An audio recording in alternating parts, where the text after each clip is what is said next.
ஜோதிடம் என்னும் தெய்வக்கலை மூலமாக என்னை அங்கீகரித்து ஆதரிக்கும் அன்பு நேயர்களுக்கு இனிய வணக்கம்ங்க.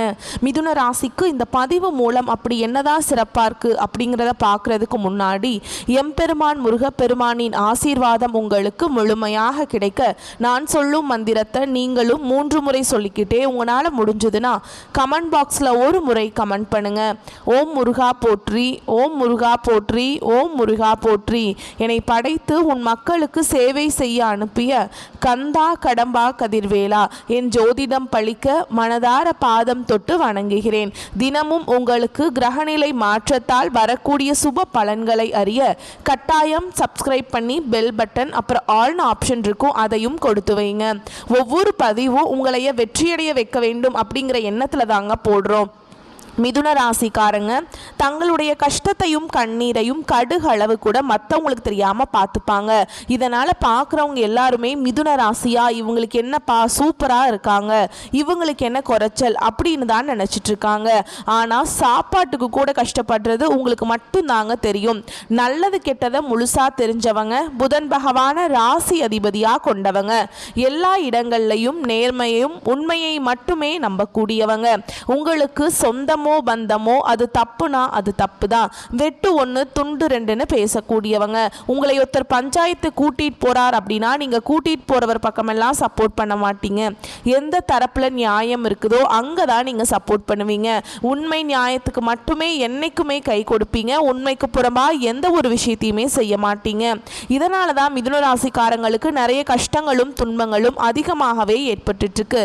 புதுமையான சிந்தனைக்கு சொந்தக்காரங்க, பூ போல மனசு, கோபத்தை மறைச்சிட்டு சிரிப்பை மட்டும் காட்டக்கூடியவங்க, எடுத்த காரியத்தை எப்படியாவது முடிச்சிடணும் அப்படிங்கிறதுக்காக கஷ்டப்பட்டு போராடக்கூடியவங்க. உங்க சொந்தக்காரங்க நண்பர்களுக்கு ஒரு தேவை இருக்குதுன்னா மட்டும்தான் அவங்க கிட்ட வருவாங்க. அந்த தேவை முடிஞ்ச உடனே உங்களை தூக்கி போட்டுருவாங்க. மறுபடியும் அவங்க உங்ககிட்ட உதவின்னு கேட்பாங்க. அவங்க உங்களுக்கு முன்னாடி பண்ண துரோகத்தை எல்லாமே மறந்துட்டு மீண்டும் அவங்களுக்காக உதவி செஞ்சு ஏமாறக்கூடியவங்க தான் நீங்கள். வாழ்க்கையில் எப்படியாவது முன்னேறணும் அப்படிங்கிறதுக்காக தினம் தினம் கஷ்டப்பட்டு உழைக்கிறவங்க தான் மிதுன ராசிக்காரங்க. கடந்த காலகட்டங்களில் தங்களுடைய வாழ்க்கையில் நீங்கள் நல்லது நடக்க போகுதுன்னு நினச்சிட்டு இருந்திருப்பீங்க. ஆனால் உங்களுக்கு அந்த டைமில் இந்த ஜென்ம சனையோட தாக்கம் அப்படிங்கிறது அதிகமாக இருந்ததுனால அந்த டைமில் உங்களுக்கு ஒரு மிகப்பெரிய ஏமாற்றம் தான். புதுசாக ஒரு சில பிரச்சனைகளும் கஷ்டங்களும் தானாகவே உங்களை தேடி வந்திருக்கும். மிதுன ராசிக்காரங்க சொந்த பந்தத்தை இழந்தாங்க, சொத்துக்களை இழந்தாங்க, தனக்கு நெருக்கமா இருக்கக்கூடிய உறவுகளையுமே இழந்தாங்க. கடைசியா நான் மட்டும்தான் எல்லாத்தையுமே இழந்துட்டு நிக்கிறதா இருக்குது, எனக்கு உயிர் வாழவே பிடிக்கலன்னு சொல்லிட்டு இருக்காங்க. இதுக்கு மேல என்னால வாழவே முடியல சாமி, தயவு செஞ்சு என்னை உன் கூடையே கூட்டிட்டு போயிரு. நான் இவ்வளவு கஷ்டப்பட்டதுக்கு அப்புறம் எனக்கு வாழ்க்கையில வாழணுங்கிற எண்ணம் சுத்தமாவே போயிடுச்சு. உங்க மனசுல கவலையும் துன்பமும் தான் அதிகமாகவே இருக்குதுங்க. நீங்க செய்யக்கூடிய ஒவ்வொரு விஷயத்தையுமே தடுப்பதற்கும் உங்களை அவமானப்படுத்துவதற்கும் இங்கே நிறைய நபர்கள் முயற்சி பண்ணிட்டு இருக்காங்க. இது எல்லாமே தெரிஞ்சுமே கூட நீங்கள் என்னமோ பண்ணுங்க, எனக்கு என்ன வந்துச்சு அப்படின்னு தன்னுடைய வேலையில் மட்டும் என்றைக்குமே குறிக்கோளாக இருக்கிறவங்க தான் நீங்கள். ஏன் எனக்கு மட்டும் ஏன் இவ்வளவு கஷ்டம் வருது, என்னோட வாழ்க்கையில் நான் யாருக்குமே கெடுதலையோ கஷ்டத்தையோ துன்பத்தையோ கொடுத்ததில்லை, எனக்கு மட்டும் ஏன் இப்படி நடக்குது அப்படின்னு தான் பெரும்பாலான மிதுன ராசிக்காரங்க சொல்லிட்டு இருக்கீங்க. உங்களுக்கு பிரச்சனைங்கிறது வரும், அது கொஞ்ச நாள் இருக்கும், அதுக்கப்புறம் அந்த பிரச்சனை போயிடும். இந்த மாதிரி பிரச்சனை வரும் போகும் அப்படிங்கிற நிலைமையில தான் முக்காவாசி மிதுன ராசிக்காரங்க வாழ்ந்துட்டு இருக்கீங்க. நீங்க என்னதான் பிரச்சனையை தவிர்த்தாலும் ஏதாவது ஒரு சூழல்ல உங்களை நோக்கி பிரச்சனையும் கஷ்டமும் வந்துகிட்டு தாங்க இருக்கு. ஆனா இனி வரக்கூடிய நாட்கள்ல உங்களுக்கு இன்பத்தையும் மகிழ்ச்சியும் தரக்கூடிய ஒரு காலகட்டமாகவே அமைஞ்சிருக்குது. இதனால் வரைக்கும் நடந்த கெட்ட விஷயத்தை எல்லாமே விட்டுருங்க. இனி வரக்கூடிய நாட்கள்ல உங்களுக்கு எப்படிப்பட்ட நன்மைகள் நடக்க போகுது அப்படிங்கிறத நம்ம தொடர்ந்து பார்க்க போறோம். முதலாவதாக பார்த்தீங்கன்னா உங்களுக்கு இந்த 2025ல 9 மாதங்கள் அப்படிங்கிறது முழுமையாக முடிஞ்சிருச்சு. இந்த 9 மாதங்களுமே நிறைய கஷ்ட துன்பங்களோட தான் பெரும்பாலும் மிதுன ராசிக்காரங்க இருந்திருப்பீங்க. உங்க வாழ்க்கையில் இந்த 2025 சொல்ற மாதிரி எந்த ஒரு பெரிய விஷயம்ங்கிறது நடந்திருக்காதுங்க. இப்ப மீதி இருக்கக்கூடிய 3 மாதங்கள் அக்டோபர், நவம்பர், டிசம்பர், அதுக்கடுத்து இருக்கக்கூடிய 2026ல ஜனவரி, பிப்ரவரி, மார்ச், இந்த இருக்கக்கூடிய ஒரு 6 மாதங்களை பொறுத்த வரைக்கும் மிதுன ராசிக்காரங்களுக்கு நல்ல ஒரு முன்னேற்றத்தை தரக்கூடிய ஒரு காலகட்டமாகவே அமைஞ்சிருக்குது. முதலாவதா பார்த்தீங்கன்னா உங்களுக்கு குருவுடைய வக்ர பயிற்சி ஸ்டார்ட் ஆயிடுச்சு. அதாவது இதன் மூலமா உங்களுக்கு ஒட்டுமொத்த குரு பயிற்சி பெயர்ச்சியோட பலன்களும் உங்களுடைய ராசிக்கு 9ஆம் இடத்துல வந்து இருக்கிறதுனால முழுமையாக உங்களுக்கு பொருளாதாரத்தில் நல்ல ஒரு முன்னேற்றம் அப்படிங்கிறது கண்டிப்பாக வரப்போகுதுங்க. அதற்கடுத்து பார்த்தீங்கன்னா உங்களுக்கு இந்த சுக்கிர பயிற்சி பார்த்தீங்கன்னா போன மாதமே உங்களுக்கு ஸ்டார்ட் ஆயிடுச்சு. இப்போ இந்த வருட கிரகங்களுடைய மாற்றங்கள் இருக்கிறதுனால சுக்கிர பயிற்சியோட பலன்களும் பார்த்தீங்கன்னா உங்களுக்கு முழுமையாக கிடைக்க போகுது. ஒருத்தவங்க வாழ்க்கையில் கொடிகட்டி பறக்கிறான்னா அவனை பார்க்குறவங்க எல்லாருமே அவனுக்கு என்னப்பா சுக்கிரன் உச்சத்தில் இருக்கான் அப்படின்னு சொல்லுவாங்க. அந்த அளவுக்கு உச்சத்துக்கு போகக்கூடிய வாய்ப்புகளும் பார்த்தீங்கன்னா மிதுன ராசிக்காரங்க வாழ்க்கையில் ஏற்பட போகுது. அடுத்ததாக பார்த்தீங்கன்னா உங்களுக்கு இந்த சனியுடைய வக்ர பயிற்சியும் இந்த அக்டோபர் மாதத்தில் ஸ்டார்ட் ஆகுதுங்க. அது என்ன சாமி சனியுடைய வக்ர பயிற்சி, எங்களுக்கு சனி பயிற்சி தெரியும், இது என்ன புதுசாக ஒன்று சொல்கிறீங்களே அப்படின்னு நிறைய பேர் கேட்பீங்க. அதாவது பார்த்தீங்கன்னா கடந்த மார்ச் மாதத்தில் சனி பகவான் வந்து கும்ப ராசியிலிருந்து மீன ராசிக்கு போனாருங்க. இன்னும் மீன ராசியில் தான் இருக்கார். இந்த நவம்பர் அப்படிங்கும்போது திரும்பி வந்து கும்பராசிக்கே வந்துடுவார். இத்தனை நாட்டில் வந்து எல்லாருக்குமே எல்லா ராசிக்காரங்களுக்குமே பார்த்திங்கன்னா மைனஸாக மட்டும்தான் சனி பகவான் செயல்பட்டு கொண்டிருந்தார். இப்போது இந்த அக்டோபர் மாதத்திலேருந்து பார்த்திங்கன்னா எல்லா 12 ராசிகளுக்குமே நல்ல ஒரு முன்னேற்றத்தை தரக்கூடிய ஒரு காலகட்டமாகவே சனி பகவான் தன்னுடைய வக்ர நிவர்த்தியை செயல்படுத்த போகிறார். இதன் மூலமாக பார்த்திங்கன்னா கடந்த காலகட்டங்களில் உங்கள் வாழ்க்கையில் நீங்கள் எதையெல்லாமே இழந்துட்டு கஷ்டப்பட்டுட்டு வருத்தப்பட்டுட்டு இருக்கீங்களோ அது அனைத்தும் பெறக்கூடிய ஒரு காலகட்டமாகவே பார்க்கப்படுது. கடந்த காலகட்டங்களில் நல்ல ஒரு வேலைங்கிறது கிடைச்சிருக்காது. ஏதோ ஒரு கிடைக்கிற வேலைக்கு ஒரு 10,000 சம்பளத்துக்கோ 15,000 சம்பளத்துக்கோ பிடிக்காத ஒரு வேலையை குடும்ப கஷ்டத்துக்காக வேற வழியே இல்லாமல் செஞ்சுட்டு இருந்திருப்பீங்க. இனி வரக்கூடிய நாட்களில் நீங்கள் படித்த படிப்புக்கு ஏற்ற மாதிரியும் உங்களுக்கு பிடிச்ச மாதிரியும் நீங்கள் ஆசைப்பட்ட மாதிரியும் நீங்கள் ஒரு ஐடி வேலைக்கு ட்ரை பண்ணாலும் சரி, இல்லை ஒரு அரசாங்க வேலைக்கு ட்ரை பண்ணாலும் சரி, இல்லை பேங்க் ஜாபோ ப்ரைவேட் ஜாபோ நீங்கள் எங்கே வேலைக்கு ட்ரை பண்ணாலும் அந்த ஜாப் அப்படிங்கிறது உங்களுக்கு நிச்சயமாக கிடைக்க போகுதுங்க. கோர்ட்டு கேஸுன்னு ரொம்ப நாட்டில் அலைஞ்சிட்டு இருக்க நபர்களுக்கு விரைவில் உங்களுக்கு சாதகமாகவே தீர்ப்பு வரும். சொத்து பிரச்சனையும் உங்களுக்கு சாதகமாகவே முடியும். சனி பகவானுடைய பார்வை உங்களுக்கு நேரடியாகவே இருக்குதுங்க. இதன் மூலம் வருமானம் அப்படிங்கிறது பல வழிகளில் வரும். தொழிலில் லாபம் சற்று அதிகமாகவே கிடைக்கும். அரசியல்வாதிகளை பொறுத்த வரைக்கும் புதிய பொறுப்புகள் புதிய பதவிகள் எல்லாமே தானாகவே உங்களை வந்து சேரும். ராகு கேதுவால உங்களுடைய செல்வாக்கு உயரும், உடல் ஆரோக்கியம் மேம்படும், சங்கடங்கள் நீங்கும். மறைமுகமாக உங்கள் தொழில் வாழ்க்கையிலும் சரி இல்லற வாழ்க்கையிலும் சரி நிறைய நபர்கள் வந்து உங்களுக்கு தொல்லை கொடுத்திருப்பாங்க. இனி அவங்களுடைய தொந்தரவுங்கிறது முழுவதுமாக இருக்காது. கடந்த காலகட்டங்களில் நீங்களும் ஒரு கம்பெனியில் இரவு பகல் பார்க்காம உழைச்சிட்டு இருந்திருப்பீங்க. உங்களுடைய சொந்த கம்பெனியாக நினச்சி வேலை செஞ்சுருப்பீங்க. ஆனால் உங்களுக்கு இது நாள் வரைக்கும் சரியான ஒரு அங்கீகாரம் அப்படிங்கிறது கிடைச்சிருக்காது. உங்களுக்கு அப்புறம் வேலைக்கு வந்திருப்பாங்க, இல்லைன்னா உங்கள் கூடயே வேலைக்கு வந்திருப்பாங்க. அவங்களுக்கு நிறைய சலுகைகள் எல்லாமே கிடச்சிருக்கும். சம்பள உயர்வு கொடுத்துருப்பாங்க, பதவி உயர்வு கொடுத்துருப்பாங்க. ஆனால் நீங்கள் எப்படி வேலைக்கு போனீங்களோ அதே மாதிரி தான் இன்னைக்கு வரைக்குமே இருந்திருப்பீங்க. இனி வரக்கூடிய நாட்களில் உங்களுக்கு சம்பள உயர்வு பதவி உயர்வு உங்களுக்கு மேல் இருக்கக்கூடிய அதிகாரிகளுடைய ஆதரவு முதற்கொண்டு உங்களுக்கு கிடைக்க போகுதுங்க. இனி உங்கள் வார்த்தைக்கு மதிப்பு மரியாதை கிடைக்கும். அந்தஸ்தில் நீங்கள் எதிர்பார்த்த உயர்வுக்கு போக போகிறீங்க.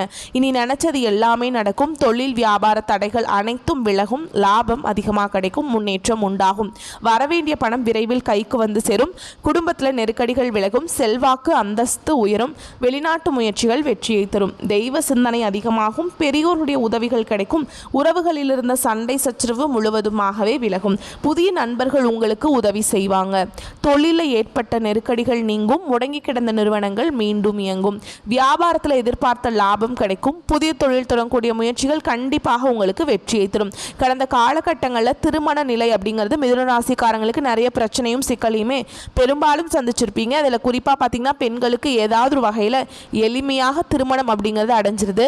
ஆனால் ஆண்கள் தான் ரொம்ப ரொம்ப பாவம். ஏண்டா மிதுன ராசியில் பிறந்தோம், வேற ஏதாவது ராசியில் பிறந்திருந்தா கல்யாணமாவது ஆயிருக்குமே, வயசு 30 ஆகிப்போச்சு, 35 38 ஆகிப்போச்சு, அடிச்சு பிடிச்சி நிச்சயதார்த்தம் வரைக்கும் போனால் கூட அக்கம் பக்கம் இருக்கிறவங்க தெரிஞ்சவங்க சொந்தக்காரங்க கெடுத்து விட்டுறாங்க. நிறைய நபர்கள் இருக்காங்க அப்படின்னு தான் நிறைய ஆண்கள் சொல்கிறீங்க.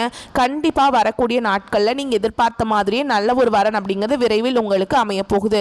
வாழ்க்கை துணையை இழந்த மிதுனராசி ஆண்களோ பெண்களோ அடுத்து வந்து 2வது திருமணம், அதாவது மறுமணம் பண்ணலாமா வேண்டாமா அப்படிங்கிற மிகப்பெரிய குழப்பத்தில் இருப்பீங்க.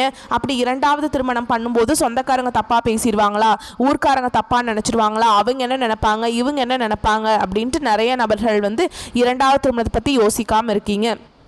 இப்போ இருக்கக்கூடிய பொருளாதார சூழலும் இப்போ இருக்கக்கூடிய காலகட்டத்தையும் வச்சு பார்க்கும்போது ஒரு சிங்கிள் பேரண்டால் இந்த சொசைட்டியில் சர்வே பண்ணுறது ரொம்ப ரொம்ப கஷ்டங்க. நீங்கள் எதிர்பார்த்த மாதிரி நல்ல ஒரு மறுவாழ்க்கை அப்படிங்கிறது விரைவில் உங்களுக்கு அமையும். குழந்தை பாக்கியத்துக்காக எங்கே மிதுனராசினியர்கள் பார்த்தீங்கன்னா எங்களுக்கு மேரேஜ் ஆகி 3 வருஷம் ஆகுது சாமி, 5 வருஷம் ஆகுது, 8 வருஷம் ஆகுது, நாங்களும் போகாத ஹாஸ்பிட்டல் இல்லை, பார்க்காத ட்ரீட்மெண்ட் இல்லை, வாரத்தில் 3 நாள் முருகன் கோவிலுக்கு போய் வழிபாடு செஞ்சுட்டு வந்துட்டுருக்கோம், ஆனால் எங்களுக்கு குழந்தை பாக்கியமே இல்லை சாமி அப்படின்னு தான் பெரும்பாலான நபர்கள் சொல்லிட்டு இருக்கீங்க. கண்டிப்பாக வரக்கூடிய 6 மாதங்களுக்குள்ள நிச்சயமா உங்களுக்கு குழந்தை பாக்கியம் அப்படிங்கிறது விரைவில் உண்டாகும். பிரிந்திருக்கக்கூடிய கணவன் மனைவி எல்லாமே பார்த்தீங்கன்னா டிவோர்ஸ்ல அப்ளை பண்ணி வெயிட் பண்ணிட்டு இருப்பீங்க. நீங்க மீண்டும் ஒரு முறை நேரில் சந்திச்சு பேசக்கூடிய வாய்ப்பு கிடைக்கும் பட்சத்தில் அந்த டிவோர்ஸ் எல்லாமே கேன்சல் பண்ணிட்டு மீண்டும் இருவரும் ஒன்றாக இணைந்து வாழ்வீங்க. கடந்த காலகட்டங்களில் காதலில் பெரும்பாலும் தோல்விகளை சந்திச்சது யாருன்னு பார்த்தீங்கன்னா அது முழுக்க முழுக்க மிதுன ராசிக்காரங்க மட்டும்தான். ஏன்னா நல்லா லவ் பண்ணிட்டு இருந்திருப்பீங்க, திடீர்னு ஒரு சண்டை சச்சரவு ஈகோ பிரச்சனை மூலமாக அந்த லவ் வந்து பிரேக்கப் ஆயிருக்கும். இல்லை வீட்டில் போய் சொல்லும்போது பெற்றோர்கள் வந்து உங்களுடைய காதலுக்கு தடையாக இருந்திருப்பாங்க. ஆனால் இனி வரக்கூடிய நாட்களில் உங்களுடைய காதலை வெளிப்படுத்தும் போது அந்த காதல் கண்டிப்பாக கைகூடும். வீட்டில் போய் சொல்லும்போது பெற்றோர்களை உங்களுக்கு முன்னாடி நின்று திருமணம் செய்து வைக்கக்கூடிய வாய்ப்புகள் அதிகமாகவே உள்ளது. இனி வரக்கூடிய நாட்களில் கடினமான காரியத்தையுமே சுலபமாக செஞ்சு முடிப்பீங்க. உங்கள் எளிமையான பேச்சு திறமையால் நீங்கள் அனைவரையுமே கவர்ந்திருப்பீங்க. சமூகத்தில் உங்கள் பெயருக்கும் புகழுக்கும் படிப்படியாக முன்னேற்றம் வரப்போகுது. சிலருக்கு படிப்பதற்காகவும் வேலை விஷயமாகவும் தொழில் விஷயமாகவும் வெளியூர் வெளிநாடு போகக்கூடிய வாய்ப்புகள் எல்லாமே கிடைக்க போகுது. உங்கள் குடும்பத்தில் கடந்த காலகட்டங்களில் எந்த ஒரு சுப நிகழ்ச்சியுமே நடந்திருக்காது. இதை நினைச்சு வீட்டில் இருக்கக்கூடிய பெரியவங்க எல்லாமே ரொம்பவே வருத்தப்பட்டிருப்பாங்க. இனி வரக்கூடிய நாட்களில் குடும்பத்தில் திருமணம், சீமந்தம், புதிதாக வீடு கட்ட ஆரம்பிப்பீங்க. கிரக பிரவேசம் போன்ற சுப நிகழ்ச்சிகள் எல்லாமே நடக்க போகுது. மிதுன ராசியை பொறுத்த வரைக்கும் நீங்கள் ஆண்களோ பெண்களோ அரசு வேலையோ தனியார் வேலையோ கூலி வேலையோ நீங்கள் எதிர்பாராத வருமானம் அப்படிங்கிறது உங்களுக்கு இரட்டிப்பு மடங்காக கிடைக்க போகுது. சேமிப்பு அப்படிங்கிறது பல மடங்காக உயரப்போகுது. இதன் மூலமாக கடந்த காலகட்டங்களில் ஏற்பட்ட கடன் பிரச்சனை அனைத்தும் வரக்கூடிய நாட்களில் முழுவதுமாகவே நிவர்த்தியாக போகுதுங்க. நீ வரக்கூடிய நாட்களில் உங்களுடைய வளர்ச்சி அப்படிங்கிறது யாருமே எதிர்பார்க்காத அளவுக்கு ஒரு மிகப்பெரிய ஒரு அசுர வளர்ச்சியாக இருக்க போகுது. உங்களுடைய குடும்ப உறவுகள், உங்களுடைய உறவினர்கள், நண்பர்கள் இவர்கள் மூலமாக உங்களுக்கு நிறைய ஆபத்துகளும் சிக்கலும் வர வாய்ப்பு அதிகமாகவே உள்ளது. தவறான உறவுகள், தவறான நபருடைய பழக்க வழக்கங்கள் இருக்கும் பட்சத்தில் உங்களுடைய குடும்ப வாழ்க்கையை கூட தலைகீழாக மாற்றக்கூடிய நிலைமையும் இருக்குது. முடிஞ்ச அளவுக்கு தவறான உறவுகள் என்று தெரிந்தால் அவர்களை விட்டு உடனடியாக விலகி போயிருங்க. மிதுன ராசிக்காரர்களுக்கு இடமாற்றம், வீடு மாற்றம், மனை மாற்றம், உத்தியோக மாற்றம், தொழில் மாற்றம் என அனைத்து விதமான மாற்றங்களும் ஏற்படும் நல்ல காலகட்டம்ங்க. தொழில் ரீதியாக அற்புதமான முன்னேற்றம் ஏற்படும். வியாபாரத்தில் இருந்த சிக்கல்கள் தீரும். யோக பலன்கள் அதிக அளவில் கிடைக்குங்க. எந்த காரியமாக இருந்தாலும் அதில் தடைகளை சந்தித்து வந்திருப்பீங்க. இனி இழுபறியாக இருந்த நிலைமைகள் எல்லாம் படிப்படியாக நீங்கும். பெற்றோர் பெரியோரின் அனுகூலம் ஏற்படும். பூர்வீக சொத்திலிருந்து வந்த சிக்கல்கள் அனைத்தும் தீரும். பெற்றோர் பெரியோரின் அனுகூலம் ஏற்படும். சுபகாரியங்கள் அடுத்தடுத்து நடக்கும். யோகம் உண்டாகும். பிள்ளைகளின் படிப்பு, தொழில், உத்தியோகம், வியாபாரத்தில் அதி அற்புதமான யோகங்கள் ஏற்படும். இரத்த அழுத்தம், சர்க்கரை, வயிறு சம்பந்தப்பட்ட விஷயங்களில் கவனமாக இருந்துக்கணுங்க. நேரத்துக்கு உணவு எடுத்துக்கணும். யோகா, உடற்பயிற்சி, தியானம்லாம் பண்ணுறது ரொம்ப நல்லதுங்க. பிள்ளைகளிடம் கோபத்தை தவிர்ப்பது நல்லது. அவர்களுடன் மனம் விட்டு பேசுவது நல்லது. பிள்ளைகள் கோபப்படுவார்கள், அவர்களிடம் அனுசரணையாக பேசி தீர்ப்பது நல்லது. அவர்களை திட்டுவது, சபிப்பது போன்றவற்றை தவிர்ப்பது நல்லதுங்க. சுக்கிரன் நீச்சமாக இருப்பதால் திட்டுவது, சபித்தால் எதிர்மறையான பிரச்சனைகள் வருவதற்கான வாய்ப்புகள் அதிகமாக இருக்குதுங்க. விஷ்ணு காயத்ரி மந்திரத்தை கேட்க கேட்க சிக்கல்கள் இல்லாம சந்தோஷம் ஏற்படும். மிதுன ராசிக்காரர்கள் எந்த விதமான மாற்றங்கள் வந்தாலும் அதனை பயன்படுத்திக் கொள்வது அடுத்தடுத்து முன்னேற்றங்களை ஏற்படுத்தும். மார்ச் மாதம் முதல் நல்லவைகள் அனைத்தும் நடக்க ஆரம்பிச்சிருக்குங்க. ஆனால் இனிமேல் ரொம்ப அதிகமாக நடக்கும்னு வச்சுக்கோங்களேன். அதிக அளவிலான பயணங்களை மேற்கொள்வீங்க.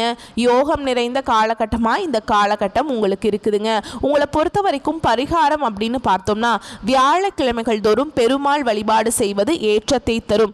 மகான்கள் வழிபாடு செய்வது மேன்மையை தரும். சுக்கிரன் சிறிது கெட்டு போயிருப்பதால் வெள்ளிக்கிழமை மதியம் 1 மணி முதல் 2 மணிக்குள் சாப்பாடு, எலுமிச்சம்பழ சாதம் தானமாக கொடுப்பது நன்மையை ஏற்படுத்தும். அனாவசியமான செலவுகள் குறையும். இல்லை இல்லையெனில் தேவையில்லாத செலவுகள் வருவதற்கான வாய்ப்புகள் ஏற்படும். நம்ம பலன்களையும் சொல்லியிருக்கோம், அதற்கு என்ன பரிகாரம் அப்படிங்கிறதையும் நம்ம சொல்லியிருக்கோம். அதற்கு ஏற்ற மாதிரி நீங்கள் பரிகாரங்கள் செஞ்சு பலன்களை முழுமையாக பெற்றுக்கொள்ளுங்கள்.